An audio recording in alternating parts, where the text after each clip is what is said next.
իմ իրավունքները եւ իմ երեխայի իրավունքները պաշտպանված են այն երկրում, որտեղ կա իրավակարգ եւ այդ իրավակարգը պաշտպանված է։ Հարկադիր կատարումն ապահովող։ Տիկին նախարար, նորա մանկապարտության դեմ բացահայտել այս երկրում, որը կոչկվում էր երեխա իրավունքներից, ոնց է նախարարը խոսում, այդ այն դեպքում, որ կոչկվում էր Լրագրող Սյուզին Բադոյան այդքան չպայքարեր, չէր բացահայտվելու, չէին մարդկանց աշխատանքից ազատելու, պաշտոնանկ անելու, լավ էլի։ Նախ քննությունները իրականացնող եվրոպական չափանիշները Անտոնիո Կոստայի բան ելույթներով չեն, ոչ թե Ուրսուլա ֆոն դեր Լայանի, այլ կոնկրետ ինստիտուտներով են։ Իրենց կողմից խնդրի բարձրաձայնումը արագացրեց գործիքները։ Այսինքն բայց պետք է կայծակնային այդ մարդիկ գործից հանված են, տիկին նախարար։ Կայծակնային։ Այսինքն լրագրողները, որ ձեզանից ոչ մի պարգևաճառ չեն ստանում,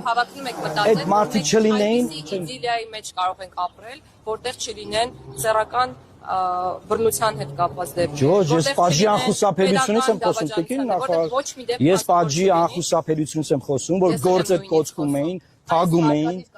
եւ դա տեղի ունեցավ։ Պատժի անխուսափելիությունը ապահովող ինստիտուտներից մեկն է։ Միայն խեղճուկրակ մարդկանց, միայն խեղճուկրակ մարդկանց։ Ոչ, սիրելի խեղճուկրակ մարդկանց։ Որևէ մեկը ձեզանից խեղճուկրակ չէ։ Դուք Հայաստանի Հանրապետության լիիրավ, լիարժեք։ Սա լավ ելույթ էր, բայց իրականության հետ